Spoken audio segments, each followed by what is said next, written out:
இந்த ஐபிஎல் சீசன்ல கோடிகள்ல ஏலம் எடுக்கப்பட்டு அவங்களோட பெர்ஃபார்மன்ஸ்ல சொதப்பி தள்ளிய டாப் 5 பிளேயர்ஸ் பத்தி தெரிஞ்சுப்போம். இது வரைக்கும் சேனலை சப்ஸ்கிரைப் பண்ணலனா சப்ஸ்கிரைப் பண்ணி சப்போர்ட் பண்ணுங்க. Thanks for subscribe. Rishabh Pant IPL ஹிஸ்டரியிலேயே 27 கோடிக்கு லக்னோவால ஏலம் எடுக்கப்பட்டவர். இவர் இதுவரைக்கும் 11 மேட்ச்ல ஆடி 128 ரன் மட்டுமே அடிச்சிருக்காரு. நம்பர் 4ல இறங்கி அடிக்க பார்த்தாரு, ஓப்பனிங்ல இறங்கி அடிக்க பார்த்தாரு. ஆனா ரிசல்ட் கண்ணா பின்னான்னு பேட்டை சுத்தி அவுட் ஆனதா மிச்சம்.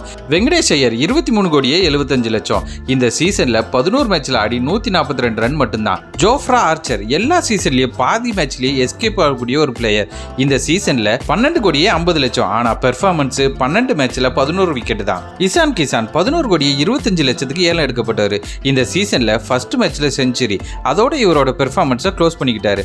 11 மேட்ச் ஆடி 196 ரன் மட்டுமே எடுத்திருக்காரு. அஸ்வின் 9 கோடியே 75 லட்சத்துக்கு சென்னை வாங்கினது தான் மிச்சம். சேப்பாக்கத்துல கூட இவரோட பவுலிங் எடுபடல.